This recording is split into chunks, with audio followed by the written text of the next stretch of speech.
Halloween, cette fête magique où les enfants se promènent dans les rues pour quémander des bonbons. Ils sont si mignons dans leurs petits costumes de monstres. Cette chasse aux friandises me fascine. Oublions les caries et les désastres du sucre pendant une soirée. Dans les sacs, les sucreries s'entassent et forment une magnifique palette de couleurs et de senteurs variées. Mais moi et mes potes, c'est un tout autre type de douceur que nous cherchons. Nous aussi, nous nous déguisons. Nous savourons ce délicieux anonymat.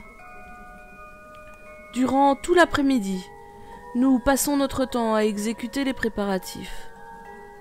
Tout doit être parfait. Surtout les bonbons. J'apprécie tout particulièrement la confection de friandises. Le travail du sucre, son odeur douce qui rend fou ces chères petites têtes blondes. Tout dans ces recettes requiert de la précision. Une dose trop importante de sucre ou de tout autre ingrédient rendrait les confiseries immangeables. D'autant plus que certains des ingrédients que j'utilise ont un goût particulièrement âcre et amer. La quantité doit être suffisante sans que le goût en soit impacté. Bien entendu, les arômes artificiels me sont indispensables pour masquer l'amertume. J'en possède d'ailleurs une jolie collection. Je fabrique des bonbons de toutes tailles, formes et couleurs. Je possède même un ensemble de petits emballages pour confiserie. Une fois cela terminé, je prépare 2 bols. Un pour les enfants seuls et un pour les enfants accompagnés d'adultes.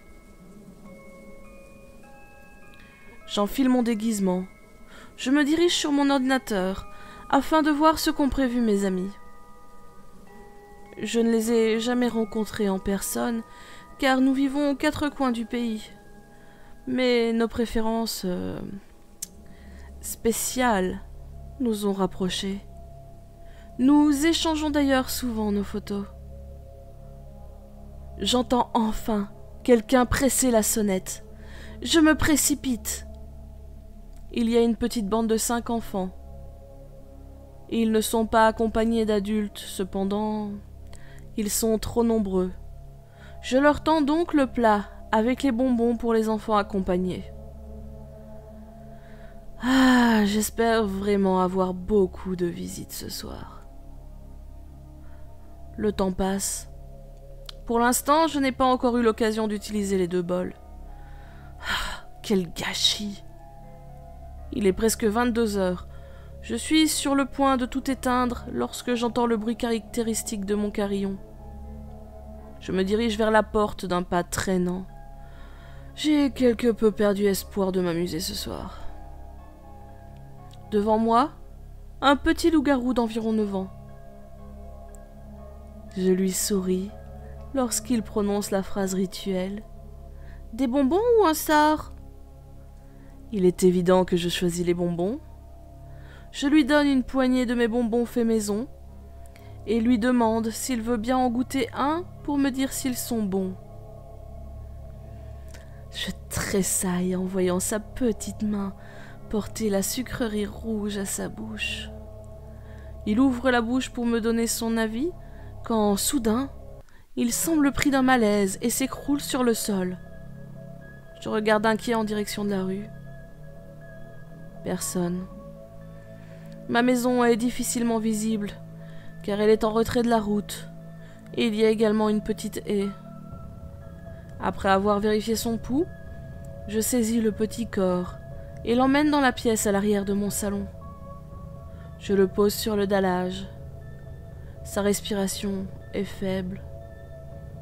Tout me semble normal. Oui, nous aimons un autre type de douceur. Voilà 1 an que je prépare cet Halloween. 1 an que je sympathise avec tous les habitants. Sa disparition devrait être signalée demain.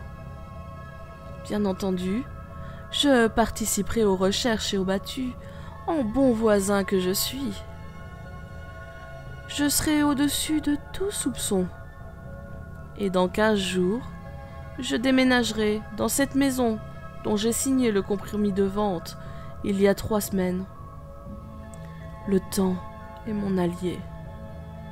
Je serai déjà loin quand ils le retrouveront, et je serai déjà en plein préparatif pour la fête de l'année prochaine.